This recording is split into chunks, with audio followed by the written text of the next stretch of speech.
सभी परीक्षाओं के लिए इम्पोर्टेंट टॉप 30 क्वेश्चन जो आप लोग को सभी एग्ज़ामों में देखने को मिलता है। तो इस वीडियो को आप लोग को पूरा ज़रूर देख लेना है, क्योंकि ऐसा प्रश्न आप लोग को हमेशा आप लोग एग्ज़ाम में देख सकते हैं। तो चलिए शुरू है आज का वीडियो। तो पहला क्वेश्चन आप लोग के बीच है, तो इस वीडियो को आप लोग एक लाइक जरूर कर दीजिएगा।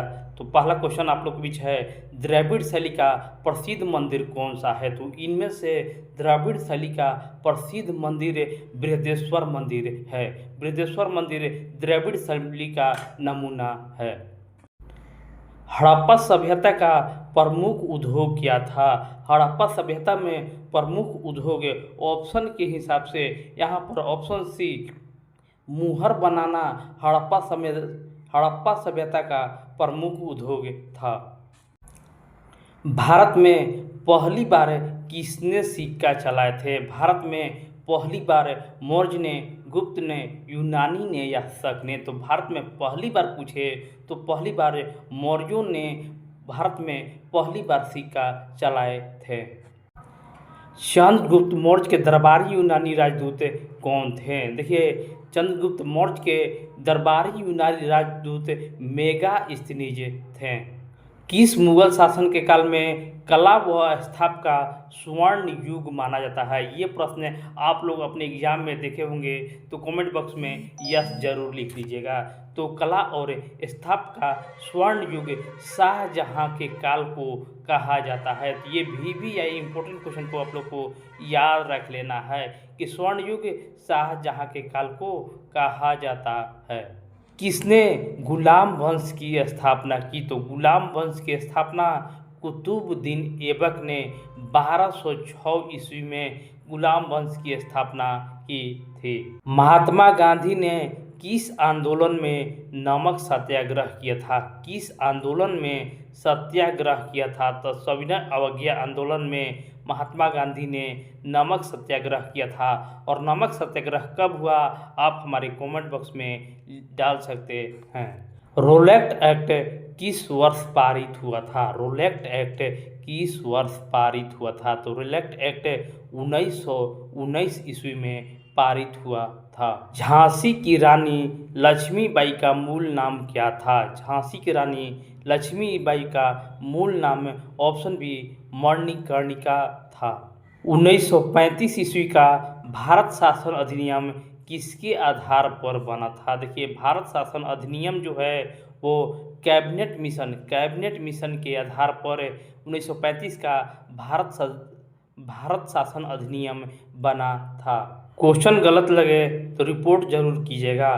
संविधान में कुल कितने अनुच्छेद हैं 2025 तक? देखिए, संविधान में अभी कुल 448 अनुच्छेद हैं। अनुच्छेद 370 किस राज्य से संबंधित था? अनुच्छेद 370 जम्मू कश्मीर राज्य से संबंधित था। भारत के उपराष्ट्रपति कौन होता है? भारत के उपराष्ट्रपति कौन होता है? संसद के अध्यक्ष, लोकसभा स्पीकर, राज्यसभा के सभापति या वित्त मंत्री? तो इसका जवाब आप हमारे कमेंट बॉक्स में देख सकते हैं कि भारत के उपराष्ट्रपति कौन होता है। संविधान की 8वीं अनुसूची में किससे संबंधित है? संविधान के 8वीं अनुसूची भाषाएं से संबंधित है और वर्तमान में 22 भाषा को 8वीं अनुसूची में रखी गया है। धर्मनिरपेक्ष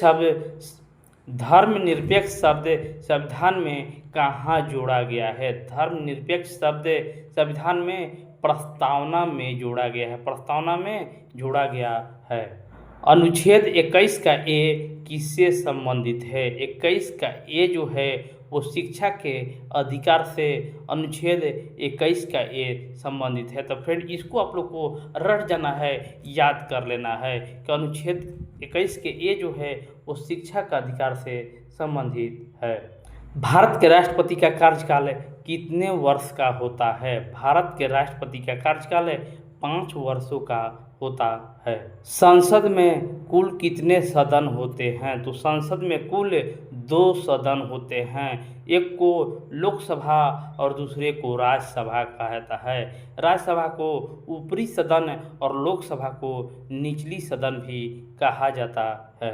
नीति निर्देशक सिद्धांत किस भाग में है? नीति निर्देशक सिद्धांत जो है वो भाग 4 में स्थित है। राज्यपाल किसका प्रतिनिधि होता है? राज्यपाल किसका प्रतिनिधि होता है? तो देखिए इसका आंसर होगा राष्ट्रपति का। राज्यपाल राष्ट्रपति का प्रतिनिधि होता है। रक्त में कौन सा लाल वर्णक होता है? रक्त में कौन सा लाल वर्णक होता है? तो इसका आंसर होगा हीमोग्लोबिन। खून में हीमोग्लोबिन पाया जाता है। आँख का कौन सा भाग प्रकाश को नियंत्रित करता है? आँख का कौन सा भाग जो होता है वो प्रकाश को नियंत्रित करता है? आंसर होगा आइरिस जो है वो आँख में प्रकाश के भाग को नियंत्रित करता है। जल शुद्ध करने में कौन सा विधि सर्वोत्तम है? छानना, उबालना, क्लोरीन मिलाना या रिवर्स ऑस्मोसिस?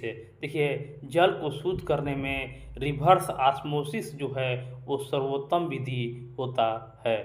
विटामिन सी की कमी से कौन सा रोग होता है? देखिए विटामिन सी की कमी से स्कर्वी रोग होता है। मनुष्य के शरीर में सबसे छोटी हड्डी कौन सी होती है? तो मनुष्य के शरीर में सबसे छोटी हड्डी स्टेपी होती है जो कान में होती है। साबुन का पीएच कितना होता है? साबुन का पीएच 9 से 10। साबुन का पीएच 9 से 10 होता है। पानी में घुलनशील विटामिन कौन सा होता है? तो पानी में घुलनशील विटामिन बी और सी होता है और ए, डी, ई और के जो है वो पानी में घुलनशील नहीं होता है। मनुष्य के शरीर में कितने हड्डियां होती हैं? मनुष्य के शरीर में कुल 206 हड्डियां होती हैं। कंप्यूटर की मेमोरी को मापने की इकाई क्या है? कंप्यूटर की मेमोरी को मापने की इकाई बीट, बाइट, किलोबाइट या इनमें से सभी बीट, बाइट और किलोबाइट सभी में कंप्यूटर की मेमोरी का माप किया जाता है। तो फ्रेंड इस वीडियो को आप लोग लाइक, शेयर और चैनल को भी सब्सक्राइब कर लीजिएगा। धन्यवाद।